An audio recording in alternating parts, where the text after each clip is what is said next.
think one of the healthiest things that we can do as parents, whether we home educate or send our kids to school or whatever your parenting style, is accept that our kids may well feel resentful of the choices we've made for them throughout their childhood. You don't have to make an alternative choice like home education for your kid to potentially feel resentful. Your child might decide, no matter what you've done, even if you've done your absolute best their whole childhood, that something you've done or many things you've done just wasn't right. I think preparing yourself for this and acknowledging that it's a possibility, no matter how much effort you put in and no matter how much you try and do the right thing, is actually a really good thing. And I think it's part of emotional maturity, because ultimately if my children end up resenting me for something, I want to own that and I want to authentically apologise and make amends. And this isn't just about home education, this is about all aspects of my parenting. I'm absolutely imperfect, I'm trying my best, but that doesn't mean that there aren't things that I don't do or that I do that will maybe negatively impact my kids. Obviously, if I knew what these were, then I wouldn't be doing them.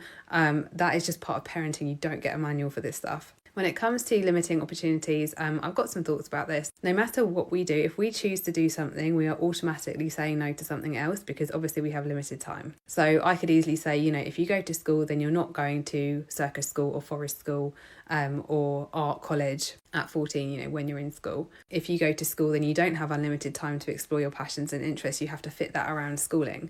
And there's plenty of children who feel resentful because, they had to go to school and they wanted to be doing other things. I was one of those. I was furious that I was being dictated to what was happening with my time, with my actual life. I knew exactly what I wanted to do. I wanted to write, I wanted to do something with psychology, and I wanted to be a mum. And I was dead set on that, and I've never deviated from that path. That doesn't mean I didn't enjoy aspects of school, but I do think a lot of children feel like they're not trusted to manage their own time, and they would be making better use of it if they were. With regards to it being harder to get through exams without teachers, I think this depends. Obviously, it depends on what adults you've got around you. It depends on your own abilities and your own natural abilities, your own work ethic. Depends on a lot of things. A lot of home educated children I know self-study for the exams, so they get the material and they do it at home. Obviously, most parents have GCSEs, so most parents can help navigate their children through it. But obviously, there are also resources you can pull in to help with that. Some of these are free, some are paid. So it really comes down to everyone's individual situation. For me, my ultimate goal with home education and with my parenting in general